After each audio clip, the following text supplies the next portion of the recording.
Hey everyone, thanks for watching Storybound. I made a huge mistake in the last review. Looks like Caelena wasn't actually sent to kill the king, and I have no idea how I got that into my head. She was merely captured by him after either being sold out by someone in her assassin's guild or in a friend, something we need to uncover. So for fans of the series, I'm sorry, I'm the big dumb sometimes. It's all good, so let's dive into Crown of Midnight. Quick disclosure, this review will have spoilers in the later half. I will warn you before digging into them, however. This book starts off at a killer pace. We see Caelena in her element, really getting to show off her abilities and being a bit more in her own, at least how she was possibly before being imprisoned. I really enjoyed the first few chapters and how everyone is coping with how well she's taking this. It's a super cool dynamic and was my favorite part of the story to watch unfold. On top of the assassinations and spy missions Caelena is given, we see some of the story threads from the first novel start to be pulled tighter, and we get some really good revelations and twists that'll keep you wanting to know what happens next. Her friendship, or love triangle, evolves within this novel as well, and turns into something I wasn't entirely expecting. I find it's an interesting line to walk with the relationships in books. Things tend to happen very abruptly, which doesn't always feel natural. However, like real life things, they do tend to happen at the drop of a dime, and I found what does unfold within the book, without getting into spoilers, was great. And I love to see how it was handled by the characters involved. Fleetfoot, still present, however, has yet to really shine in the series, and I'm curious if we will eventually get some serious action from the pup as things progress. Don't skimp on the hunter-dog relationship, please. Without digging into spoilers, I think this book was better than the first. The pacing was great, the characters were great, and I really enjoyed the revelations that took place. I've been trying to not overthink too much while reading and listening to the series. The audiobook is great, by the way. It's narrated by Elizabeth Evans, who does a bunch of books, as well as the Six of Crow books.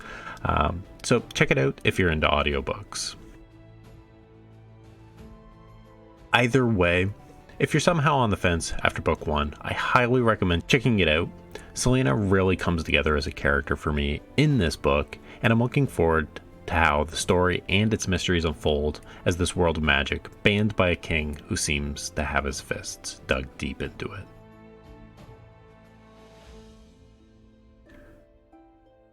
Alright, let's talk spoilers. Immediately, I started to suspect how Caelena was acting. So the revelation that she wasn't executing on the assassinations wasn't a huge surprise. What did come to me as a surprise, however, is Nehemia's death. I'm curious if she will return in some way other than what we got with her visions of her casting the spell and seeing her through the gate.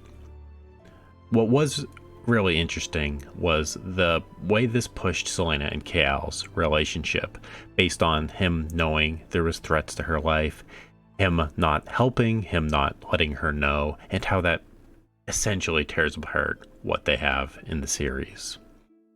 I also thought it was cool when he followed her during the 10th anniversary of her death, when he overhears her singing the song Dirge of the Fae, and starts getting curious about where she learned that and starts digging into that. That was a really cool set of scenes. Dorian and Caelena versus the creature from the labyrinth was pretty cool. I liked how that played out, the kind of chase and running away, and them essentially exposition dumping things onto each other while having kind of a cool backdrop to it, so it didn't feel forced, that they were essentially catching each other up on some stuff that needed to happen. We continue to see the remnants of the old world magics and their messy cleanup, as the king has attempted and really hasn't done a very good job. One thing I'm appreciative of is the slow burn on powers and abilities.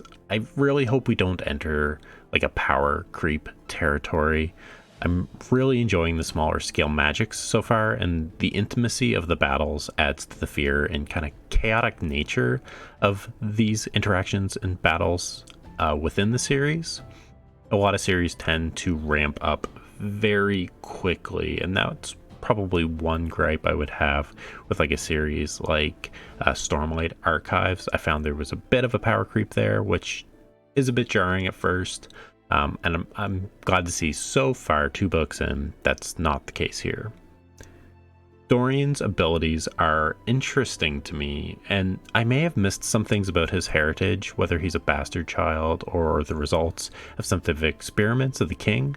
I'm curious to see how he falls into his abilities and how his father will use them to his advantage if he gets the opportunity, and whether or not we're going to get some additional details through the series, or like I said, if that's something I missed in the first book. The king himself is also very interesting. We don't really have any insight into his end game or what his goals are. He seems smart and calculated, but blind to Caelena.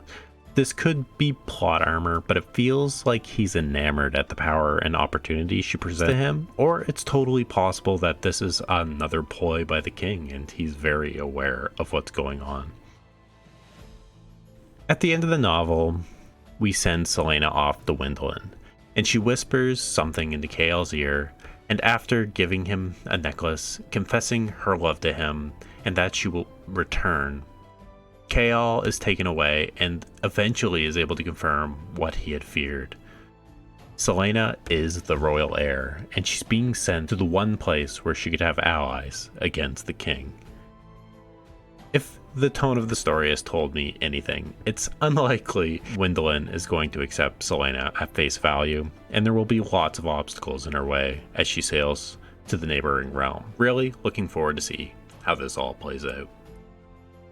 All in all, fantastic book. I really enjoyed this one.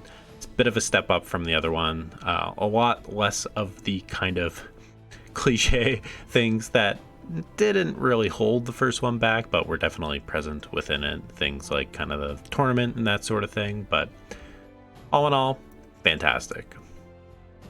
I do have some other novels on my plate and reviews, but I do plan on digging into book 3 very soon. I just finished the first book of the Dresden Files, hoping to get something up on that, and finished The Way of Kings reread as well. So I actually haven't done any reviews of the Stormlight Archive books on my channel, and I'm really hoping to change that very soon. Either way, let me know what you thought in the comments down below. Please like and subscribe, and as always, have a good one.